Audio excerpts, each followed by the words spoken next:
All right. Well, I wonder if I can be heard.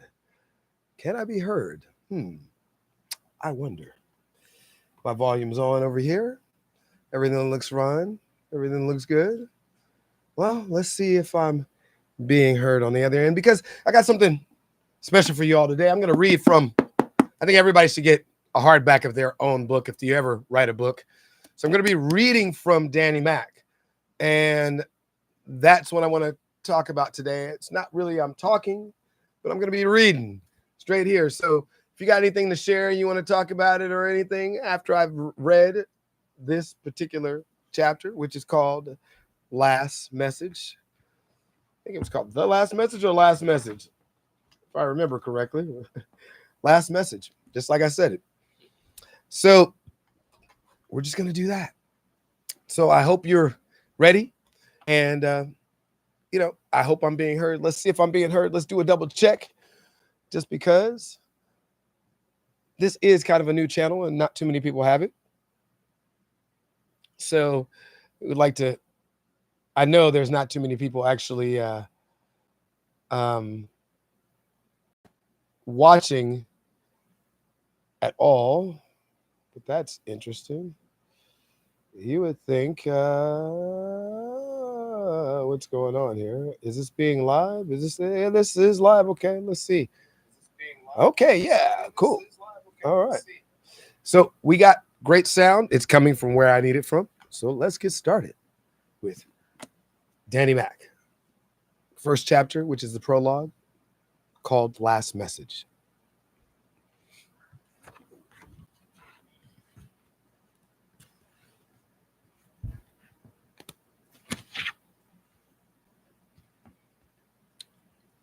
The storm raged like a beast with claws made of wind and rain. Thunder rolled across the blackened sky, and flashes of light tore through the night, illuminating the narrow mountain road. Leonard Adams sped down. His knuckles were white against the steering wheel. Every muscle in his body wound tight as he navigated the winding path. Beside him, Jennifer Casari's breathing was shallow, controlled. Despite the bruises marring her cheek and the dried blood still crusted at the edge of her lips, her focus was sharp. She gripped the tablet connected to the secure communication line, her fingers tapping with feverish precision. Keep us on the secondary route, Leonard. We can't afford another run-in with the commissioned forces. Her voice was calm, but beneath it was a desperation neither of them could afford to acknowledge. Leonard kept his eyes glued to the road, the beams of headlights cutting through the sheets of rain. His own bruises were hidden beneath his shirt. The pain irrelevant, compared to the pressure pounding in his skull.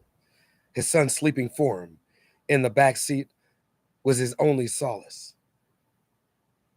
His tiny chest rising and falling with each breath.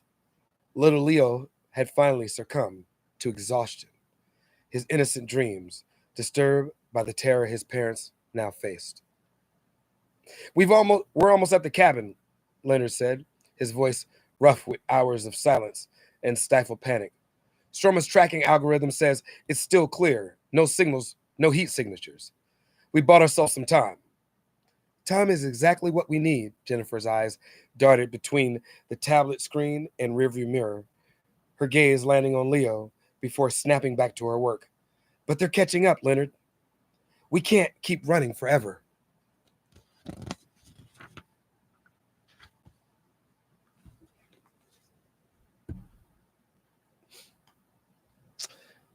Then we make our stand. His grip tightened. But not until Leo's safe. Jennifer's eyes softened, and her fingers slowed on the tablet. We'll keep him safe, whatever it takes. Whatever it takes. Leonard had repeated those words to himself so many times they no longer sounded like words at all. Just a desperate promise he couldn't afford to break. A chime on the tablet pulled them both from their thoughts. New message, Jennifer said. Her fingers moved swiftly. Encrypted signal. It's from Stroma. Leonard's jaw clenched. What does it say? Jennifer's eyes scanned the message, her expression darkening. More activity from the commission. They've locked on to the last location we've transmitted from. They're coordinating another assault. Damn it!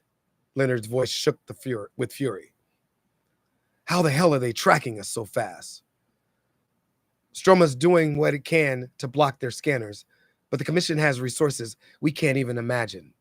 We've been lucky so far. We can't afford any more mistakes. Then we won't make any. Leonard forced himself to breathe. The cabin was minutes away. But the weight and the chase pressed down on him like a crushing force.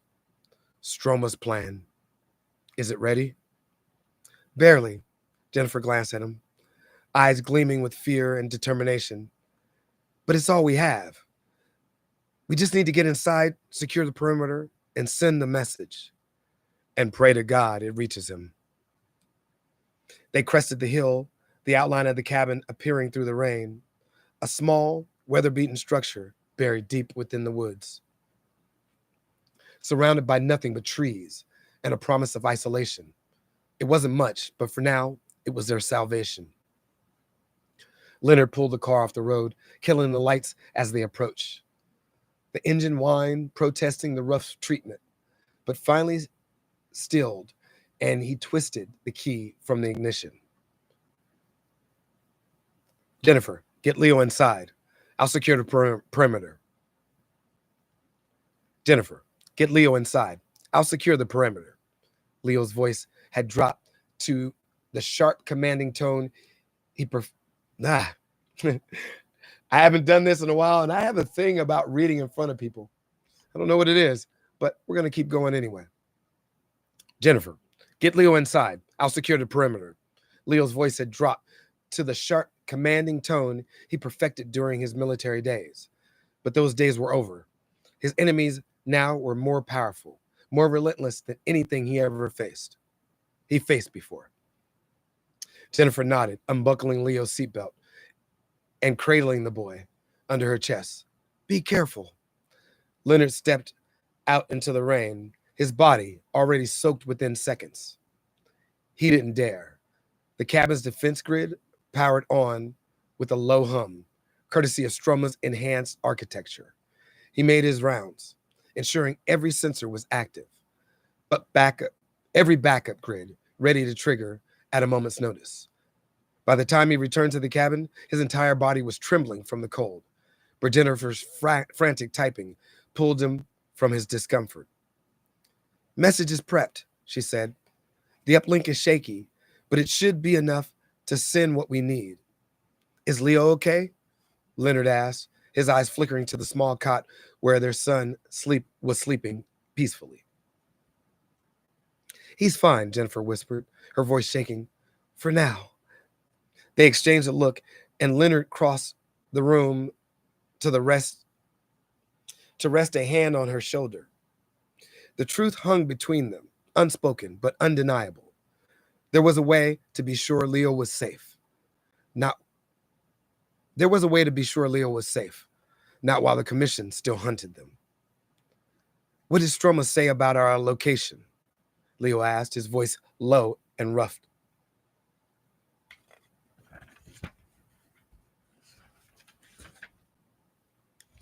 Relatively safe, Jennifer replied, her fingers twitching over the tablet. But we need to move again within the next 24 hours. Their drones are already scouting the forest. Then let's do it. Leonard's words were heavy, final. Start recording. Jennifer took a deep breath, her gaze steadying as she activated the audio-visual feed. Her eyes locked on the camera, and the weight of what she was about to do washed over her. This wasn't just a message. It was a lifeline. To Steve McCall, she began, her voice trembling. If you're receiving this, then the worst has happened. The commission is on our trail. They know we've been trying to contact you, and they'll stop at nothing to ensure we fail. Leonard watched her speak, his heart pounding against his ribs. The words had been carefully prepared, yet the terror behind them was all too real. But you don't know, Jennifer continued, her voice thick with urgency. You can't do this alone. Stroma has shown me the truth. You're not the only one. A glimmer of silver flickered in her eyes. The voice that emerged was not entirely her own. There is another.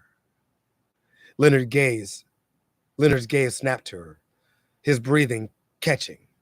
Jennifer's entire body seemed to shift, her face morphing ever so slightly as if something inside her fought for control. Then let's stay focused, Leonard said, his voice hardening. All is mine. Jennifer's eyes softened, the glow fading in as she repeated the words. All is mine. The transmission ended. Leonard reached for her hand, his fingers threading through hers with a fierceness, his fingers threading through hers with a fierceness that belied his desperation. They'll find us. They'll find us, Jennifer whispered. Her words, a ghost of hope, mingled with resignation. Maybe, Leonard said, but not before we'll find them first. But not before we find them first. The cabin was silent. The rain's fury, now a distant murmur against the walls. But within the depths of the network, the message continued to travel. A final desperate attempt to reach one man who might be able to save them all. The forest whispered, with the chill of encroaching nightfall, the air thick and the scent of pine and rain-soaked earth. The cabin's wooden frame creaked under the weight of the storm clouds rolling in. Its walls a feeble shelter against a danger drawing closer. Inside the room was dim. Inside, the room was dim. The only light spilling from the flickering oil lamp perched on the small kitchen table. Jennifer Casari's hands trembled as she stuffed files into her leather satchel, her eyes darting from the papers to the boy sitting quietly on the cot in the corner. Leo's bright, curious eyes followed her every move, too aware, too perceptive. He shouldn't have to grow up like this, she thought bitterly. Always running, always hiding, always hunted. Mom, Leo's voice was small, uncertain. Are we leaving again? She forced a smile that she hoped would steady his nerves. Just another trip, sweetheart. Somewhere safer. Leo's brow creased. But why do we have to keep moving? Why can't we stay here? I like this place. Jennifer's chest tightened. The truth was, they'd never be safe. Not as long as Grieer and his Black Ops Commission were hunting them down. Not as long as the Sword of Shadows and pain existed, tracking her like a bloodhound.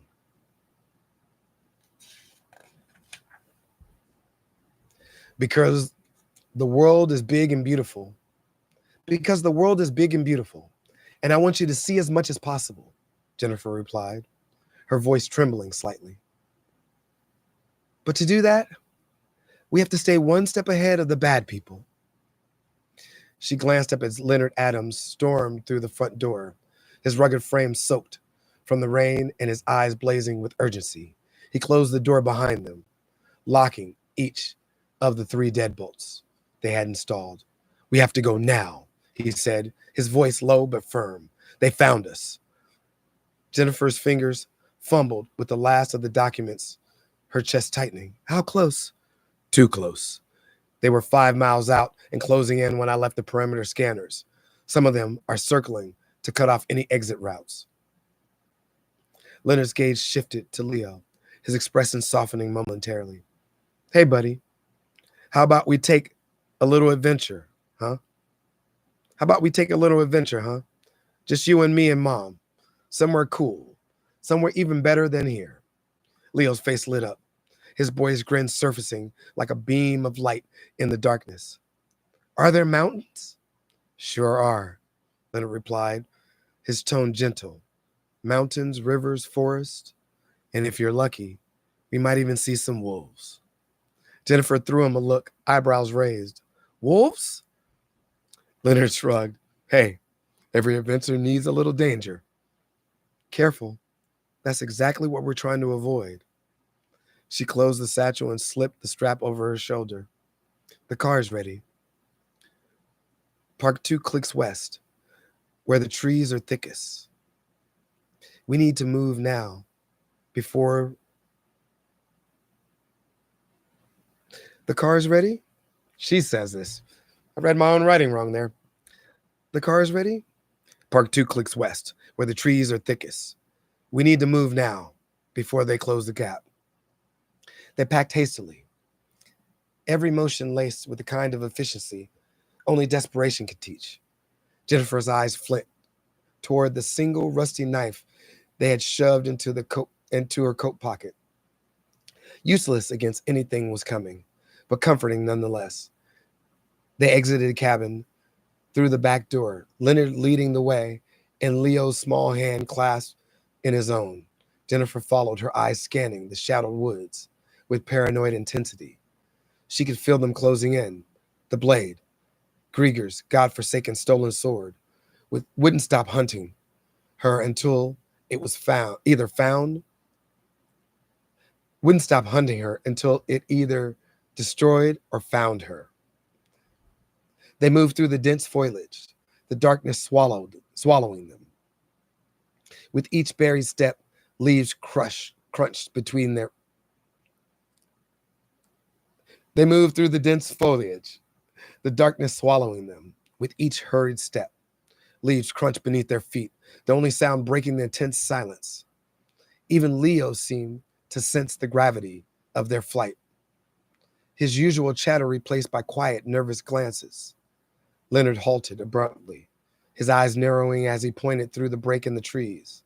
Jennifer's breath caught as she saw it, a line of black-clad soldiers, their night vision goggles glowing like eerie emerald eyes, spreading out in the formation. The search grid tightened. Damn it, Leo's voice was strained, whispered. They're cutting us off. We need to circle back and double time to the car. Leonard.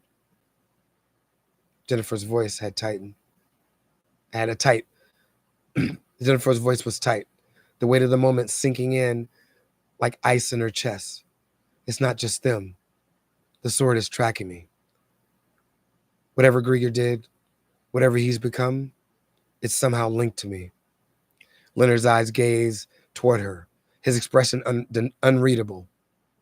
You think Grieer is using the sword to find you? I don't think. I know. Her voice was sharp and strained. It's cursed. It's meant to find me, like a beacon. Stroma warned me before we left. That's why we have to keep moving. Leonard closed his eyes, his hands clenched into fists. Then we keep moving. Whatever it takes. We get Leo to safety. And we stop Grieer once and for all.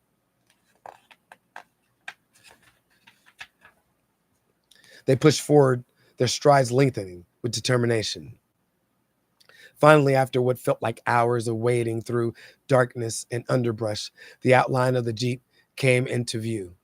Leonard unlocked the doors and lifted Leo into the back seat, strapping him in with trembling fingers. Jennifer climbed into the passenger seat, her eyes darting between the forest and the shadow road ahead. Leonard started the engine and hit the gas, the tires spitting gravel as they tore the dirt path. As the Jeep barreled through the darkness, Jennifer glanced back through the rearview window, her stomach twisting. Behind them, the cabin exploded in a ball of fire and shrapnel, the roar of the blast shattering the stillness of the night. Leo screamed. Jennifer felt her heart seize as she reached back to comfort him, her fingers clinging to his small hand. It's okay, sweetheart. We're okay. We're safe. But even as she said the words, she knew they were a lie. Safety was an illusion. We need to keep moving, Leonard said, his voice taut with suppressed fear. There's still a small town not too far from here. We'll rest there, regroup, and figure out our next step. Jennifer nodded and gazed on the rearview mirror, the glow of the fire slowly fading into the distance. Wherever we go, we have to keep moving. End of the prologue. And that was Last Message. I'll get used to reading it to y'all. And it's something I want to do. You know, it's something I want to share. It's about 500 pages in this format, 600 and something pages of this story. And it's an interesting voyage. I like it. And I want to share it with you all. So I hope you enjoy, and I hope you get you a copy of Dani Mack. There's a paperback or in hardback. I'm going to bring the price down soon. I just wanted to make sure it's right. And as I read through it, I'm making sure it's right for you all. So I can bring the price down and make it affordable for everybody who wants to read it. Now, you can also get it on Kindle. If you get it on Kindle, it's affordable. So with that being said, it's Dani Mack, A Veil of Titan's love story.